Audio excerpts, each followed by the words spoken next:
नरकों का स्वरूप, नरकों में प्राप्त होने वाली विविध यातनाएं तथा नरक में गिराने वाले कर्म एवं जीव की शुभाशुभ गति। श्री सूत जी ने कहा, पूछे गए अपने प्रश्नों का सम्यक उत्तर सुनकर पक्षीराज गरुड़ अतिशय आह्लादित होकर भगवान विष्णु से नरक के स्वरूपों को जानने की इच्छा प्रकट की। गरुड़ ने कहा, हे उपेंद्र, आप मुझे उन नरकों का स्वरूप और भेद बताएं जिनमें जाकर पापी जन अत्यधिक दुख भोगते हैं। श्री भगवान ने कहा, हे अरुण के छोटे भाई गरुड़, नरक तो हजारों की संख्या में है, सभी को विस्तृत रूप से बताना संभव नहीं है, अतः मैं मुख्य मुख्य नरकों का वर्णन कर रहा हूँ। हे पक्षीराज, तुम मुझसे यह जान लो कि रौरव नाम के नरक अन्य सभी की अपेक्षा प्रधान हैं। झूठी गवाही देने वाले और झूठ बोलने वाले व्यक्ति रौरव नाम के नरक में जाते हैं। इसका विस्तार 2000 योजन है। जांग भर की गहराई में वहाँ दुस्तर गड्ढा है। दहकते हुए अंगारों से भरा हुआ वह गड्ढा पृथ्वी के समान बराबर समतल भूमि जैसा दिखता है। तीव्र अग्नि से वहाँ की भूमि तप्ता अंगार जैसी होती है। उसमें यम के दूत पापियों को डाल देते हैं। उस जलती हुई अग्नि में संतप्त होकर पापी उसी में इधर उधर भागता है। उसके पैर में छाले पड़ जाते हैं तो फूटकर बहने लगते हैं। रात दिन वह पापी यहाँ वहाँ पैर उठाकर चलता है। इस प्रकार जब वह 1000 योजन तक उस नरक का विस्तार पार कर लेता है, तब उसे पाप की शुद्धि के लिए उसी प्रकार से दूसरे नरक में भेजा जाता है। हे पक्षिन, जब इस प्रकार मैंने तुम्हें रौरव नाम की प्रथम नरक की बात बता दी, अब तुम महारौरव नाम के नरक की बात सुनो। वहाँ नरक 5000 योजन में फैला हुआ है। वहाँ की भूमि तांबे के समान वर्ण वाली है। उसके नीचे अग्नि जलती रहती है। वहाँ भूमि विद्युत प्रभा के समान कांतिमान है। देखने में वह पापी जन को महाभयंकर प्रतीत होती है। यमदूत पापी व्यक्ति के हाथ पैर बांधकर उसी में लुढ़का देते हैं और वहाँ लुढ़कता हुआ उसी में चला जाता है। मार्ग में कौवा, बगुला, भेड़िया, उलूक, मच्छर और बिच्छू आदि जीव जंतु क्रोधातुर होकर उसे खाने के लिए तत्पर रहते हैं। वह उस जलती हुई भूमि एवं भयंकर जीव जंतुओं के आक्रमण से इतना संतप्त हो जाता है कि उसकी बुद्धि ही भ्रष्ट हो जाती है। वह घबराकर चिल्लाने लगता है तथा बार बार उस कष्ट से बेचैन हो उठता है। वहाँ उसको कहीं पर भी शांति प्राप्त नहीं होती। इस प्रकार उस नरक लोक के कष्ट को भोगते हुए पापी के जब हजारों वर्ष बीत जाते हैं, तब कहीं जाकर मुक्ति प्राप्त होती है। इसके बाद जो नरक है उसका नाम है अतिशीत। वह स्वभावतः अत्यंत शीतल है। महारौरव नरक के समान ही उसका भी विस्तार बहुत लंबा है। वह गहन अंधकार से व्याप्त है। असहाय कष्ट देने वाले यमदूतों के द्वारा पापी जन लाकर वहां बांध दिए जाते हैं।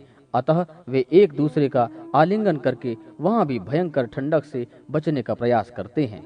उनके दांतों में कटकटाहट होने लगती है। हे पक्षीराज, उनका शरीर वहाँ की उस ठंडक से कांपने लगता है। वहाँ भूख प्यास बहुत अधिक लगती है। इसके अतिरिक्त भी अनेक कष्टों का सामना उन्हें वहाँ करना पड़ता है। वहाँ हिमखंड का वहन करने वाली वायु चलती है जो शरीर की हड्डियों को तोड़ देती है। वहाँ के प्राणी भूख से त्रस्त होकर मज्जा, रक्त और गल रही हड्डियों को खाते हैं। परस्पर भेंट होने पर वे सभी पापी एक दूसरे का आलिंगन कर भ्रमण करते रहते हैं। इस प्रकार उस तामसाव्रत नरक में मनुष्य को बहुत से कष्ट झेलने पड़ते हैं। हे परीक्षित, जो व्यक्ति अनन्य संख्यक पाप करता है वह इस नरक के अतिरिक्त निकृंतन नाम से प्रसिद्ध दूसरे नरक में जाता है। हे खगेंद्र, वहाँ अनवरत कुंभाकार में चक्र के समान चक्र चलते रहते हैं, जिनके ऊपर पापी जन को खड़ा करके यम के अनुचरों के द्वारा अंगुलियों में स्थित काल सूत्र में उनके शरीर को पैर से लेकर शिरोभाग तक छेदा जाता है,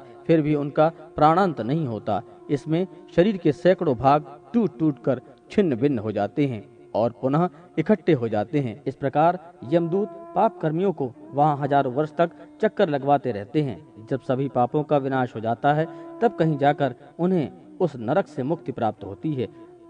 अप्रतिष्ठ नाम का एक अन्य नरक है। वहाँ जाने वाले प्राणी असहाय दुख का भोग भोगते हैं। वहाँ पाप कर्मियों के दुख के हेतुभूत चक्र और रट लगे रहते हैं। जब तक हजारों वर्ष पूरे नहीं हो जाते, तब तक वह रुकता नहीं है। जो लोग उस चक्र पर बंध जाते हैं, वे जल के खटके की भांति उस पर घूमते रहते हैं। पुनः रक्त का वमन करते हुए उसकी आंतें मुख की ओर से बाहर आ जाती हैं और नेत्र आंतों में घुस जाते हैं। प्राणियों को वहाँ जो दुख प्राप्त होता है वे बड़े ही कष्टकारी हैं। हे गरुण, अब असिपत्रवन नामक दूसरे नरक की विषय में सुनो। यह नरक 1000 योजन में फैला हुआ है। इसकी संपूर्ण भूमि अग्नि से व्याप्त होने के कारण अहर्निश जलती रहती है। इस भयंकर नरक में साथ साथ सूर्य अपनी सहस्त्र रश्मियों के साथ सदैव तपते रहते हैं, जिसके संताप से वहाँ के पापी हर क्षण जलते ही रहते हैं। इसी नरक के मध्य 1/4 भाग में शीत स्निग्ध पत्र नाम का वन है। हे परिश्रेष्ठ, उसमें वृक्षों से टूटकर गिरे फल और पत्तों के ढेर में लगे रहते हैं।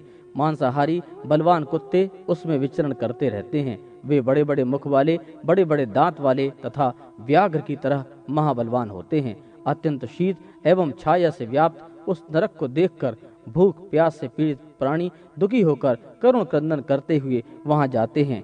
ताप से तपती हुई पृथ्वी की अग्नि से पापियों के दोनों पैर जल जाते हैं। अत्यंत शीतल वायु बहने लगती है, जिसके कारण उन पापियों के ऊपर तलवार के समान तीक्ष्ण धार वाले पत्ते गिरते हैं। जलते हुए अग्नि समूह में युद्ध भूमि में पापी जन छिन्न भिन्न होकर गिरते हैं। उसी समय वहां के रहने वाले कुत्तों का आक्रमण भी उन पापियों पर होने लगता है। शीघ्र ही वे कुत्ते रोते हुए उन पापियों के शरीर के मांस को खंड खंड करके खा जाते हैं। हे तात, असिपत्रवन नामक नरक के विषय में मैंने आपको बता दिया। अब तुम महाभयानक तप्त कुंभ नाम वाले नरक का वर्णन मुझसे सुनो। इस नरक में चारों ओर फैलाए हुए अत्यंत गर्मागर्म घड़े हैं। उनके चारों ओर अग्नि प्रज्वलित रहती है। वे उबले हुए तेल और लौह के चूर्ण से भरे रहते हैं। पापियों को ले जाकर उन्हीं में औंधे मुख डाल दिया जाता है। गलती हुई मज्जा रूपी जल से युक्त उसी में फूटते हुए अंगों वाले पापी काढ़ा के समान बना दिए जाते हैं। तदनंतर भयंकर दूत नुकीले हाथों से उन पापियों की खोपड़ी, आंखें तथा हड्डियों को छेद छेद कर नष्ट कर देते हैं। गिद्ध बड़ी तेजी से वहां आकर उन पर झपट्टा मारते हैं।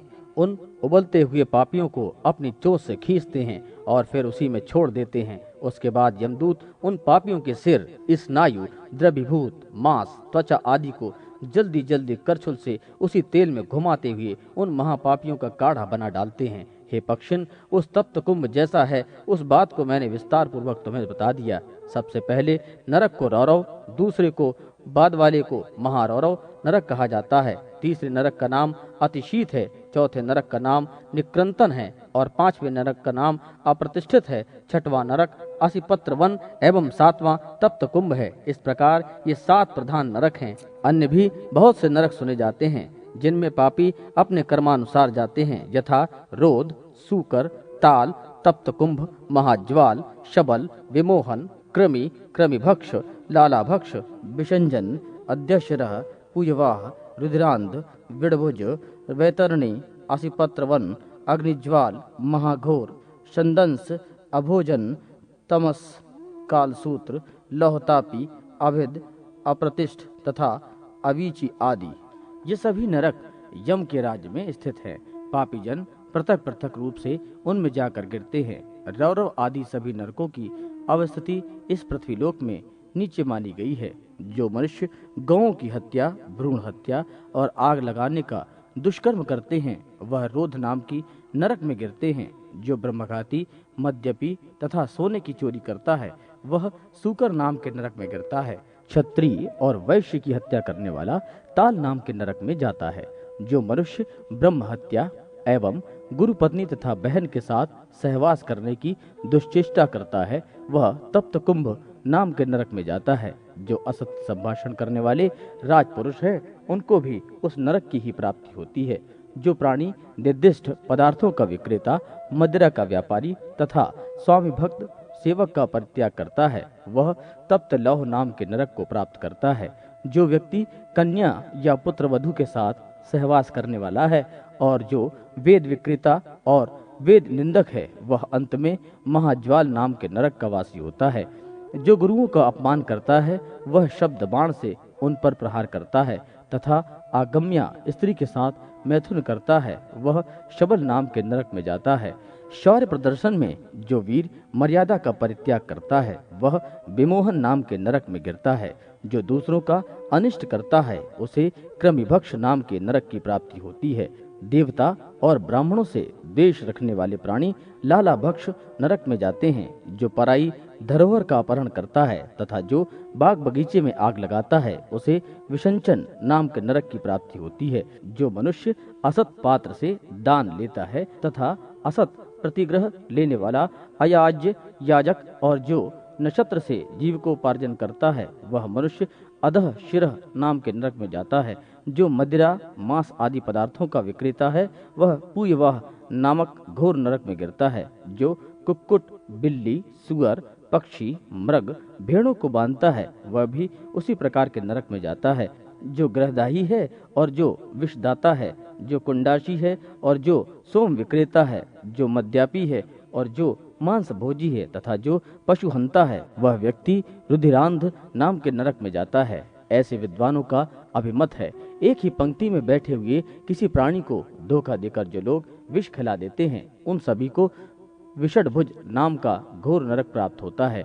मधु निकालने वाला मनुष्य वैतरणी और क्रोध मूत्र संज्ञक नामक नरक में जाता है। अपवित्र और क्रोधी व्यक्ति असिपत्रवन नाम के नरक में जाता है। मृगों का शिकार करने वाला व्याघ्र अग्निज्वाल नामक नरक में जाता है जहाँ उसके शरीर को नोच नोच कर कौवे खाते हैं। यज्ञ कर्म में दीक्षित होने पर जो व्रत का पालन नहीं करता उसे उस पाप से संदश नरक में जाना पड़ता है। यदि स्वप्न में भी सन्यासी या ब्रह्मचारी स्खलित हो जाए तो वह अभोजन नाम के नरक में जाता है। जो लोग क्रोध और हर्ष से भरकर वर्णाश्रम धर्म के विरुद्ध कर्म करते हैं उन सबको नरक लोक की प्राप्ति होती है। सबसे ऊपर भयंकर गर्मी से संतप्त रौरव नाम के नरक है। उसके नीचे अत्यंत दुखदायी महारौरव है। उस नरक के नीचे शीतल और उस नरक के नीचे तामस नाम का नरक माना गया है। इस प्रकार बताते गए क्रम से अन्य नरक भी नीचे ही हैं। इस नरक लोकों के अतिरिक्त भी सैकड़ों नरक हैं जिसमें पहुंचकर पापी प्रतिदिन पकता है, जलता है, गलता है, विदीर्ण होता है, चूर्ण किया जाता है, गीला होता है, क्वाथ बनाया जाता है, जलाया जाता है और कहीं वायु से प्रताड़ित किया जाता है। ऐसे नरकों में एक दिन 100 वर्ष के समान होते हैं। सभी नरकों से भोग भोगने के बाद पापी तिर्यक योनि में चला जाता है। तत्पश्चात उसको कृमि, कीट, पतंग, स्थावर तथा एक खुर वाले गधे की योनि प्राप्त होती है। तदनंतर मनुष्य जंगली हाथी आदि की योनि में जाकर गौ की योनि में पहुंचता है। हे करुण, गधा, घोड़ा, खच्चर, गौर, मृग, शरभ और चमरी ये 6 योनियां एक खुर वाली होती हैं। इसके अतिरिक्त बहुत सी पापाचार योनियां भी हैं जिनमें जीवात्मा को कष्ट भोगना पड़ता है।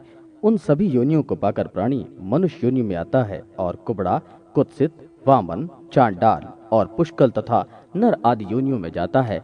अपविष्ट पाप पुण्य से समन्वित जीव बार बार गर्भ में जाता है और मृत्यु को प्राप्त होता है।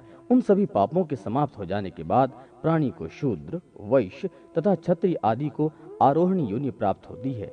कभी कभी वह सत्कर्म से ब्राह्मण, देव और इंद्रादि के पद पर भी पहुंच जाता है।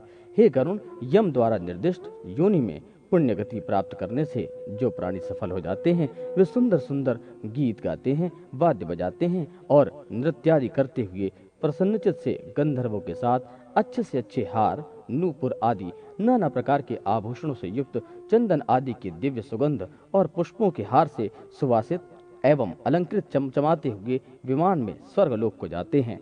पुण्य समाप्ति के पश्चात जब वे पुनः वहां से पृथ्वी पर आते हैं तो राजा अथवा महात्माओं के घर में जन्म लेकर सदाचार का पालन करते हैं। समस्त भोगों को प्राप्त करके पुनः स्वर्ग को प्राप्त करते हैं। अन्यथा पहले के समान आरोहिणी योनि में जन्म लेकर दुख भोगते हैं। मृत्युलोक में जन्म लेने वाले प्राणी का मरना तो निश्चित ही है। पापियों का जीव अधो मार्ग से निकलता है। तदनंतर पृथ्वी तत्व में पृथ्वी, जल तत्व में जल, तेज तत्व में तेज, वायु तत्व में वायु, आकाश तत्व में आकाश तथा सर्वव्यापी मन चंद्रमा में जाकर विलीन हो जाता है। हे गरुण, शरीर में काम, क्रोध तथा पंचेंद्रियां हैं। इन सभी को शरीर में रहने वाले चोरों की संज्ञा दी गई है। काम, क्रोध और अहंकार नाम के विकार भी उसी में रहने वाले चोर हैं। उन सभी का नायक मन है। इस शरीर का संहार करने वाला काल है और जो पाप तथा पुण्य से जुड़ा हुआ है। जिस प्रकार घर के जल जाने पर व्यक्ति अन्य घर की शरण लेता है, उसी प्रकार पंचेंद्रियों से युक्त जीव इंद्रियाधिष्ठात देवताओं के साथ शरीर का परित्याग कर नए शरीर में प्रविष्ट हो जाता है। शरीर में रक्त, मज्जादि 7 धातुओं से युक्त यह षटकौशिक शरीर है। सभी प्राण, अपान आदि पंचवायु, मल मूत्र, व्याधियां, पित्त, श्लेष्म, मज्जा, मांस, मेदा, अस्थि, शुक्र और स्नायु ये सभी शरीर के साथ ही अग्नि में जलकर भस्म हो जाते हैं। हे तार्यक्ष, प्राणियों के विनाश को मैंने तुम्हें बता दिया। अब उनके इस शरीर का जन्म पुनः कैसे होता है उसको भी मैं तुम्हें बता रहा हूँ। यह शरीर नसों से आबद्ध, श्रोत्रादिक इंद्रियों से युक्त और नव द्वारों से समन्वित है। यह सांसारिक विषय वासनाओं के प्रभाव से व्याप्त, काम क्रोधादि विकार से समन्वित, राग द्वेष से परिपूर्ण तथा तृणा नामक भयंकर चोर से युक्त है। यह लोभ रूपी जाल में फंसा हुआ और मोह रूपी वस्त्र से ढका हुआ है। यह माया से भली भांति आबद्ध एवं लोभ से अधिष्ठित पुर के समान है। सभी प्राणियों का शरीर इसमें व्याप्त है। जो लोग अपनी आत्मा को नहीं जानते हैं वे पशुओं के समान हैं। हे गरुण, 84 लाख योनियां हैं और उद्भिज, पृथ्वी पर अंकुरित होने वाली वनस्पतियां, स्वेदज, पसीने से जन्म लेने वाले जुएं और लीख आदि कीट, अंडज पक्षी तथा जरायुज मनुष्य में यह संपूर्ण सृष्टि विभक्त है।